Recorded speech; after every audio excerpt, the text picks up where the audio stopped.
It is the last day of June 2026, and in an ordinary government office, someone picks up a pen and signs a document. No cameras crowd the room, no anthem plays. On paper, it is the dullest thing imaginable.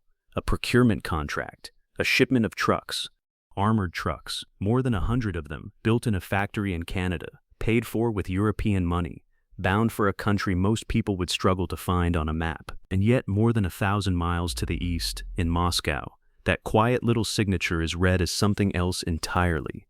Because for 30 years, this small country was supposed to belong to Russia, its backyard, its buffer, a place kept obedient by 3 quiet chains, soldiers sitting on its soil that it never invited, an energy grid it did not control, and a neutrality written into its own constitution. For 3 decades those chains held, and now, one by one, they are coming loose. This shipment of Canadian trucks is only the most visible sign of it.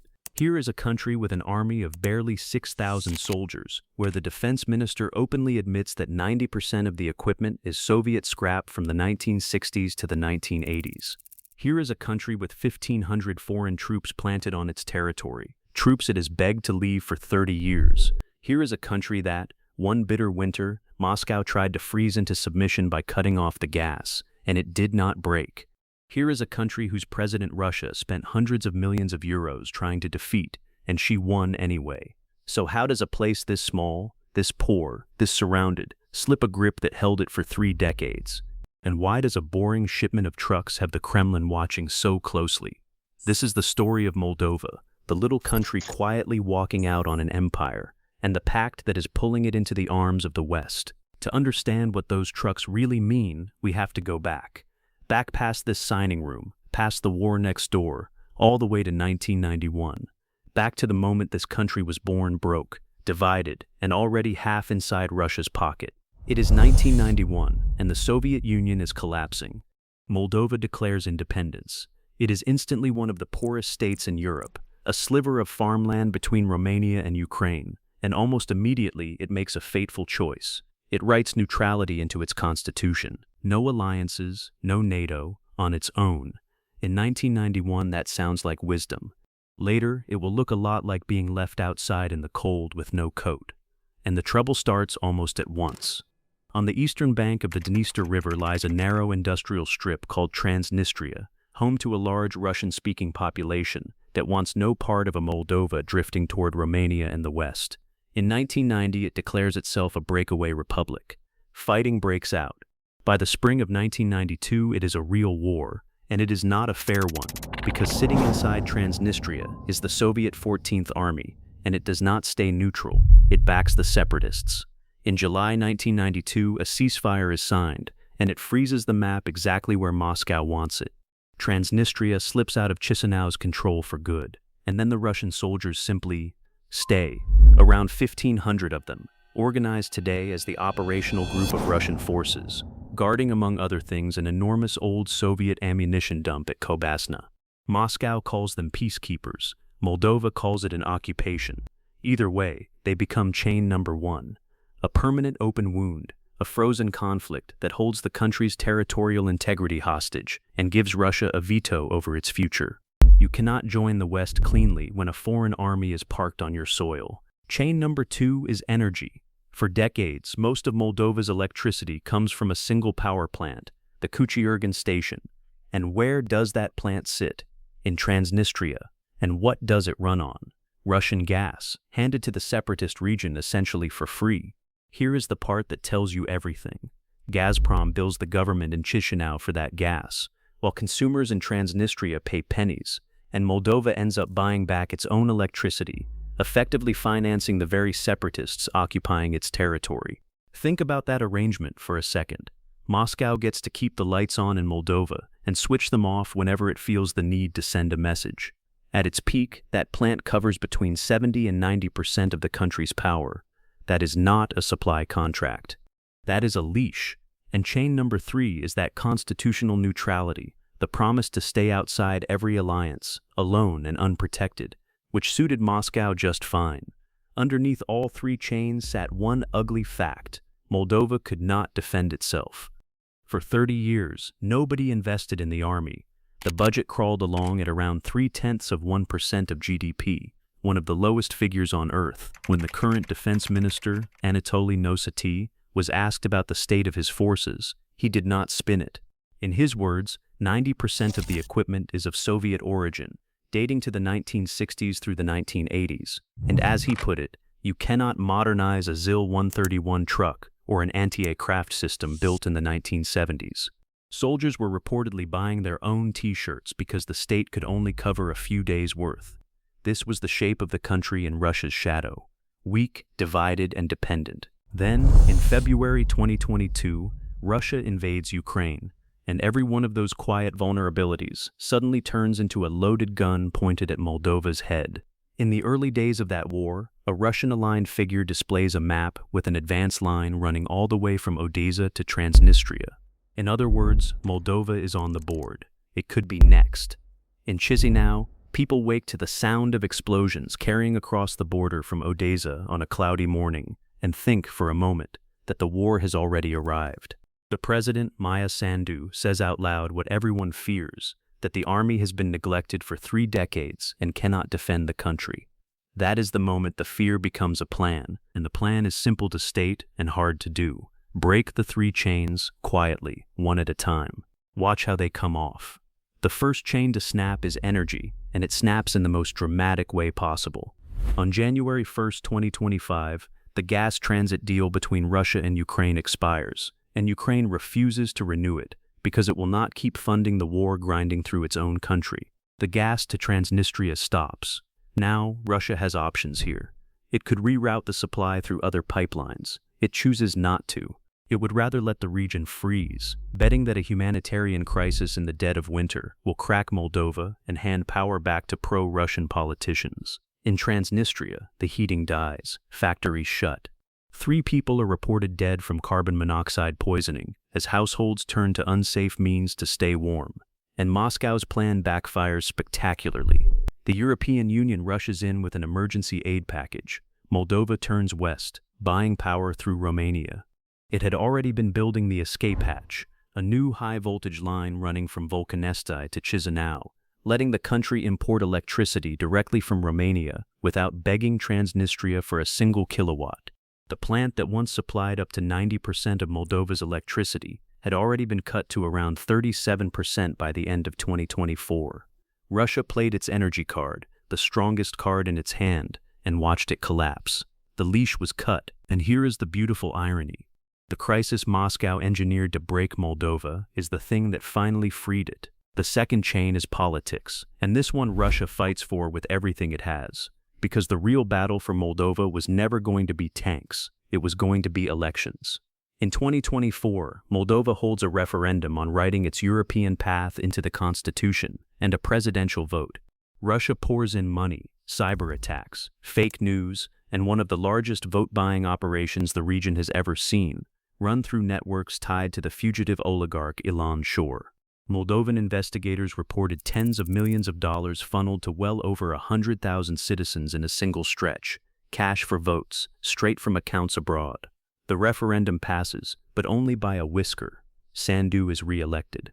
In 2025, the parliamentary elections come, and again the interference is enormous, and again her pro-European party holds its majority. Moldova detains dozens of people accused of acting on Russian instruction and, in March 2025, expels Russian diplomats. Moscow keeps spending.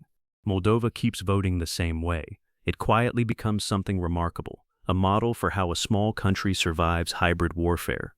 And the third chain is the army, which brings us all the way back to that signing room and to the trucks. Because here is the thing about those Canadian vehicles that makes them so telling. The vehicle Moldova is buying is called the Roshel Senator, and it is not some exotic war machine. It is built on the chassis of a Ford F-550, an ordinary heavy commercial truck. That is a deliberate choice by the Canadian maker Roshel, a company founded in 2016 in Brampton, Ontario. Instead of designing an armored hull from scratch, they bolt their protection onto a proven civilian platform. The result is cheaper, faster to build, and easy to maintain, because the engine and brakes and transmission are parts you can find almost anywhere on Earth. For a country like Moldova, which has no real defense industry to keep an exotic fleet running, that is close to perfect. Do not mistake cheap for weak. The Senator can carry up to a dozen people, shrug off small arms fire, and its mine-resistant version, built to the lessons of the Ukraine war, has a V-shaped hull and blast-resistant seats designed to keep the crew alive over a mine or a roadside bomb. It meets NATO protection standards, and it has been tested in the one place testing actually counts. Since Russia's invasion, Roshel has delivered more than 2,000 senators to Ukraine. Its own chief executive confirmed the figure in December 2025. They have fought in the worst conditions the front has to offer, including Ukraine's incursion into Russia's Kursk region. And yes, the war has been brutal to them. The open-source tracking project Oryx has documented around 176 of them destroyed, damaged, or captured. But listen to what Ukrainian crews say about them. Again and again, the vehicle takes the hit, and the people inside walk away. That is the whole point. This is not a machine dreamed up at a desk. It is a solution proven under fire. So now let us talk about this so-called secret pact. Here is the honest truth, and I am not going to dress it up. The contract is not secret at all. It was announced. You can read the press release, but the word secret earns its keep another way. Because what is quiet, what almost nobody outside the region was tracking, is the strategy underneath. Look at the machinery of this single deal. The vehicles are built in Canada. The money, more than 50 million euros, comes from the European Union through something called the European Peace Facility, and the whole procurement is run not by Moldova, but by Estonia, through its Center for Defense Investments, a body with deep experience moving hardware into Eastern Europe. Moldova, a constitutionally neutral country, is receiving a modern, NATO-standard armored fleet, and it is not spending a single leu of its own defense budget to get it. It is a non-repayable grant, free. Sit with that arrangement, because it is the tell. A neutral country, too poor to modernize its own army for 30 years, suddenly fields one of the largest single capability upgrades since independence, and Europe quietly foots the entire bill, while Estonia handles the paperwork and Canada turns the wrenches. That is not one purchase. That is a country being slowly, deliberately, and cheaply stitched into Western defense architecture. And this was not the first stitch. Back in 2025, Moldova bought a couple of these same senators for its police special forces, a small trial run for the much larger military order now signed. Germany had already sent Piranha armored carriers. The pieces were being laid one at a time, in public, and almost nobody was adding them up. Now what does all of this actually mean for Russia? On its own, 100 armored trucks does not threaten anyone.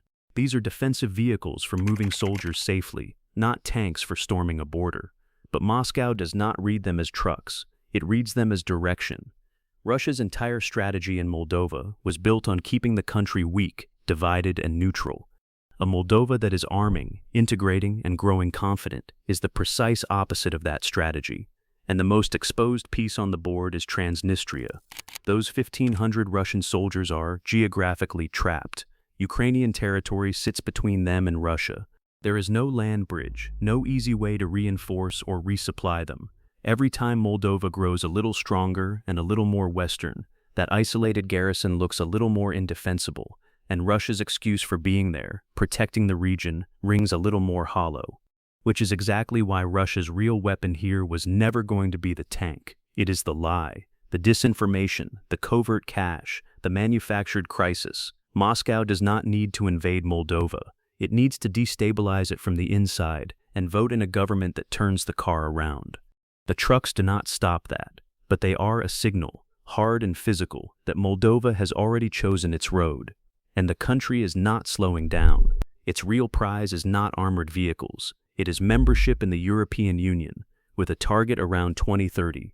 Moldova applied in 2022, won candidate status the same year, and in June 2026 it finally opened its first cluster of accession negotiations, after Hungary dropped the objections that had blocked the path for years. And then there is the idea that keeps drifting onto the table: unification with Romania. The two share a language, a history, a culture.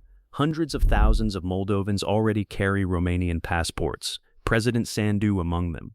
In January 2026, Sandu herself said that if a referendum were held, she would personally vote yes, while stressing it is not state policy and that only the people can decide. Her government has floated union as a kind of backup plan, a ready alternative if the EU road stalls. And then, on June 24, 2026, the idea produced one of the strangest political episodes you will see. Romania's Chamber of Deputies passed a bill calling for unification with Moldova. Sounds like a triumph, right? Well, not exactly, because that bill was not tabled by unionist heroes. It was submitted by SOS Romania, a fringe, far-right, pro-Russian party led by the controversial Diana Sosoaca. The government opposed it. The Legal and Human Rights Committees opposed it. And it passed anyway, not by a vote, but by tacit adoption, an automatic pass-through that kicks in when Parliament simply lets the constitutional deadline expire without debating a bill. It now goes to the Senate, where it is widely expected to die. And Sandu's reaction told you everything.